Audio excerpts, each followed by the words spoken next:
के संसारले फेरि अर्को महायुद्धको मार खेप्नु पर्ला त?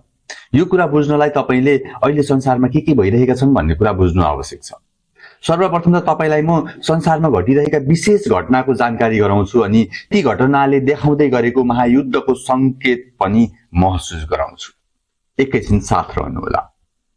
हुन त यो युद्धको बीजारोपण वर्षौं पहिले भएको थियो। यसको बारेमा पछि चर्चा गरौँला। आज म यो प्रसङ्गलाई अमेरिकी राष्ट्रपति डोनाल्ड ट्रम्पको चाइना भ्रमणबाट जोड्छु। अब ध्यान दिएर सुन्नुस् है त।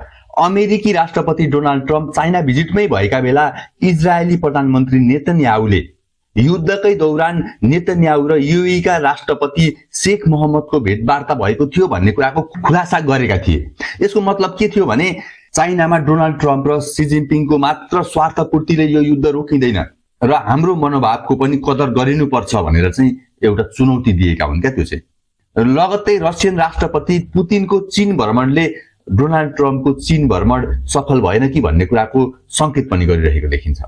अर्को कुरा, जतिखेर पुतिन चीन भ्रमणमा थिए त्यतिखेर इरानद्वारा नेतन्याहु र डोनाल्ड ट्रम्पको टाउकोको मूल्य निर्धारण गर्यो 50 मिलियन पाउन्ड भनेर।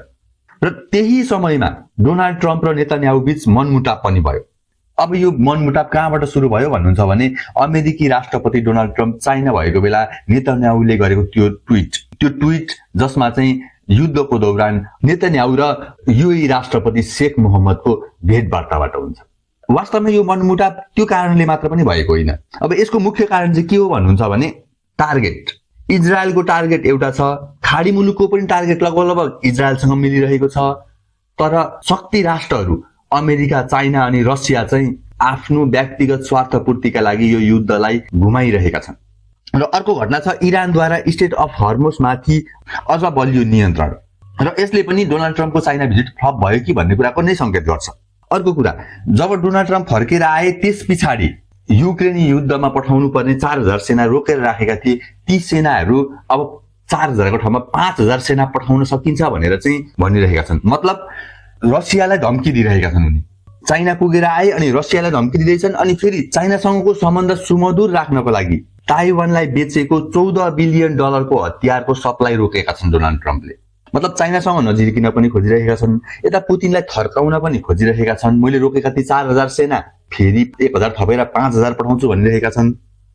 र यही समयमा क्युबामाथि हस्तक्षेप गरिरहेको छ अमेरिकाले। क्युबासँग तेल पुग्नै नपाउने गरी ब्लकेट गरेको छ अनि क्युबाका भूतपूर्व प्रधानमन्त्रीलाई 1996 को घटनासँग जोडेर कानुनी दायरामा ल्याउने, या साँच्चै भन्नुपर्दा क्युबामाथि राजनीतिक हस्तक्षेप गर्न खोजिरहेको छ अमेरिकाले।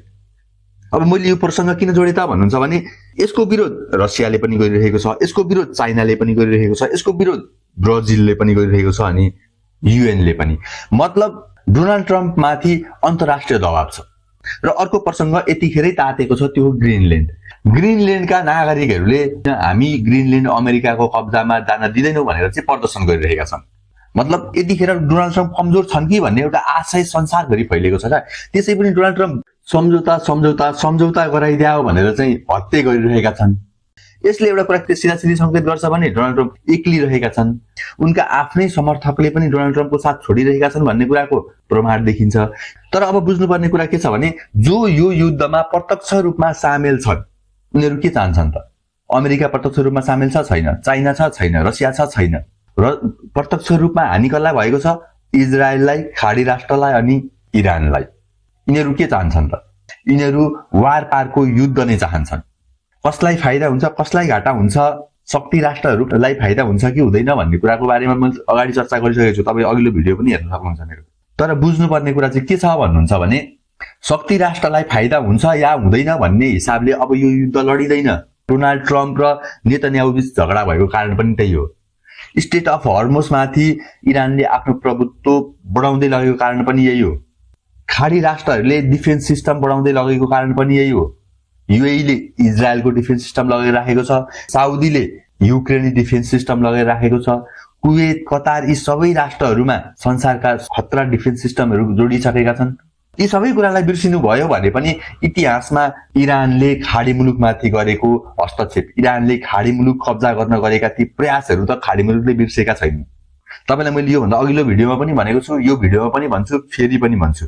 यदि यो युद्ध शक्ति राष्ट्रहरूको स्वार्थ पूरा नभएका कारण रोकियो या बीचमै छोडियो, कुनै समाधान ननिकालिकन यत्तिकै छोडियो भने इजरायल मात्दैन त्यो त मलाई थाहा छैन, तर खाडी राष्ट्रको अस्तित्व समाप्त गरिदिन्छ इरानले। अब यी सबै घटना अनि परिस्थितिको मूल्याङ्कन गर्ने हो भने जो पीडित राष्ट्रहरू छन्, जहाँ युद्ध भइरहेको छ, इजरायल, इरान, खाडी राष्ट्रहरू, यिनीहरू वारपारको युद्ध चाहन्छन्। यो बिचमा पेन्डुलम भएर चाहिँ बस्न चाहँदैनन् यिनीहरू। हारियोस् या जितियोस्, किनकि यो युद्ध फेरि भविष्यमा हुन सक्छ, उनीहरूले त्यो देखेका छन्। उनीहरूलाई इतिहासले पढाएको पाठ फेरि दोहोरिएको छ भने चाहिँ तेरिन पनि सक्छ। त्यही भएर फेरि पनि नहोस् भनेर चाहिँ उनीहरू वारपारको युद्ध चाहन्छन्। तर शक्ति राष्ट्रहरू यो युद्ध भन्दा पहिले आफ्ना स्वार्थहरू पूरा गर्न चाहन्छन्। अब बुझ्नुपर्ने कुरा चाहिँ के छ भने यदि युद्ध भन्दा पहिले उनीहरूका स्वार्थ पूरा भयो भने पनि युद्धलाई असर पर्ने भयो। यदि ती स्वार्थ भन्दा पहिले युद्ध वारपार भयो भने पनि त्यो स्वार्थ पूरा नहुने भयो। मतलब पहिलो महायुद्ध, दोस्रो महायुद्धमा जुन तरिकाले चाहिँ आफ्नो आफ्नो पक्षमा जस्तो सुकै परिस्थितिमा पनि आफ्नो एउटा पक्षमा उभिन्थे भने अहिले धेरै जस्तो कन्ट्रीहरू न्युट्रल बस्न चाहन्छन् अनि बाँकी रहेका राष्ट्रहरू पनि स्वार्थमा जोडिएका छन्।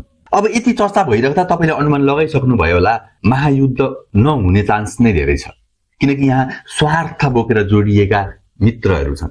त्यही भएर यदि यो युद्ध लड्नुपर्छ भने खाडी र इजरायलले इरानसँग एक्लै लड्नुपर्छ।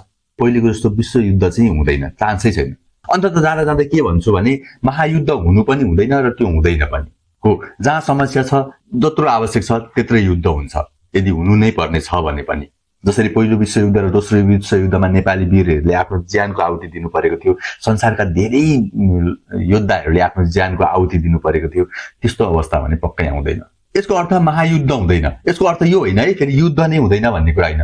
युद्धको लागि त इजरायल पनि रेडी छ, इरान पनि रेडी छ अनि खाडी राष्ट्र पनि रेडी छन्। युद्ध कुनै पनि बेला हुन सक्छ। यति भन्दै तथ्यको जानकारीबाट बिदा लिन्छु। राजनीतिक, ऐतिहासिक अनि भौगोलिक घटनाहरूसँग सम्बन्धित भएर तथ्यको जानकारी लिएर आउने बाचासहित बिदा हुन्छु। नमस्ते।